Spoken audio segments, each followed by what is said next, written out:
Thank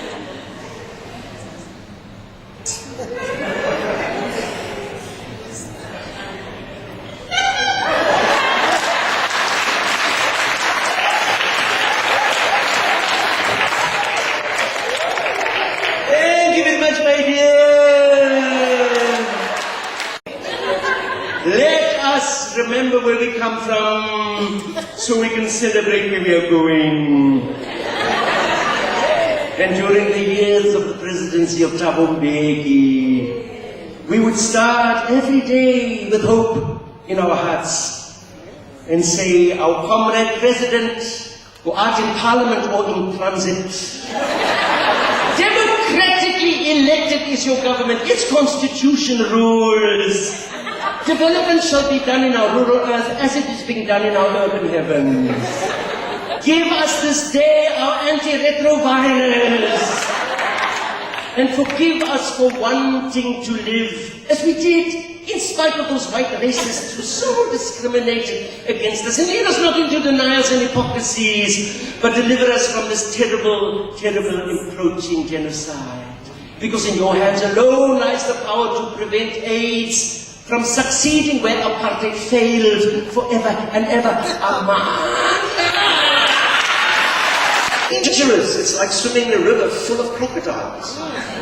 So you must know where the crocodiles are and what to do.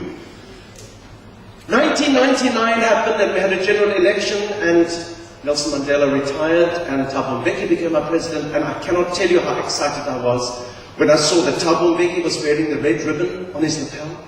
And I thought, yes, now we have a president who actually can focus on this thing called HIV and AIDS, because already people were starting to talk about it. It was spreading. Something was moving around the country. The fear was also moving around the country. But then, as you know, things didn't work out as one wished.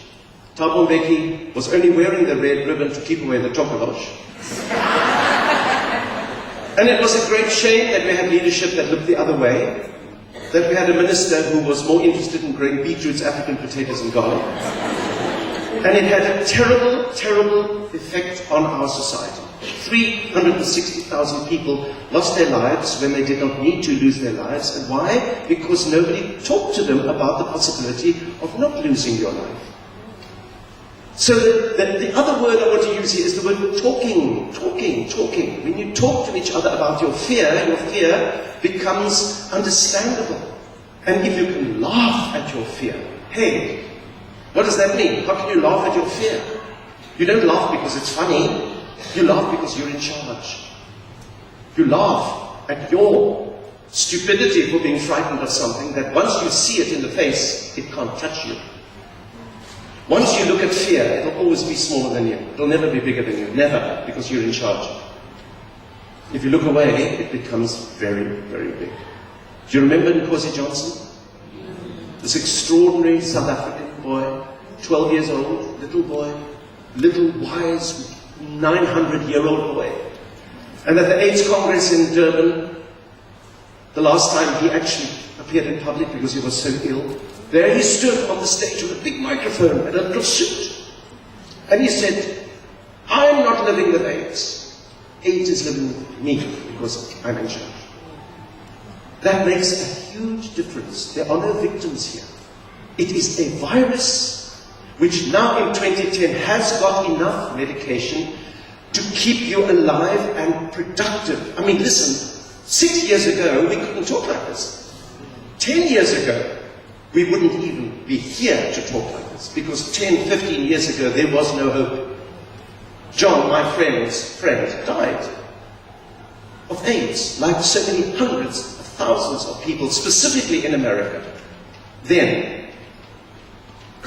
And the extraordinary thing that I learned from people, because since then I have been aware of this reality in my life as well. Going to people I knew, and I suddenly find out that they are ill, and some of them do not recover.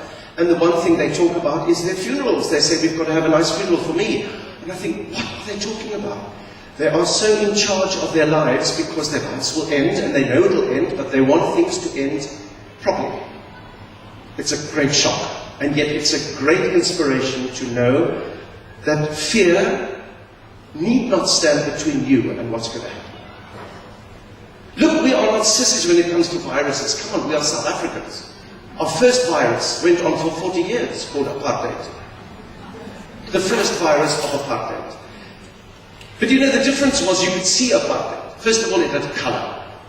It had signs on the wall. Whites only, slacks blancas, no dogs or natives allowed. You knew where you were. And the perpetuators of that virus could be seen every day on television. On SABC News, the Obliksums, daar was it. And of course, that's where I started realizing that the only way I could fight my fear is to laugh at it. Laugh at my fear. What was my fear? I'm a white person. I shouldn't have been frightened of apartheid.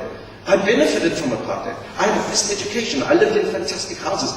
I had trains that were empty because the white carriages were empty and 2,000 black people were hanging onto the last carriage going to town. Why was I frightened? Because I knew it was wrong. I knew it was wrong. No way could this be right. What are we doing this for? We're supposed to be Christian people. We go to church. What is God also not African? That's what they thought. Some people have got a hell of a shock because she's black.